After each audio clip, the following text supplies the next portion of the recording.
If you want to unlink Instagram account from Facebook, then I have got you covered. In this quick tutorial, I will guide you step by step process. So first of all, log into your Facebook account and make sure you are using the updated version. Now click on these three horizontal line. Now click on this gear icon. Now click anywhere in this space.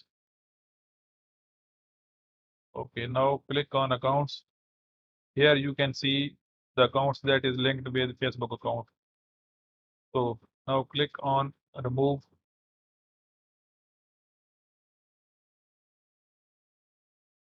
two accounts. Click on continue, remove,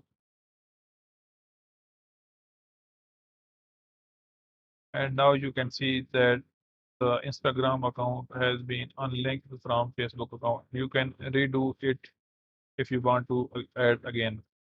So that's it for now. I hope you have liked this video. If you like this video, then hit the like button and subscribe my channel, and I will see you in the next video. Till then, goodbye.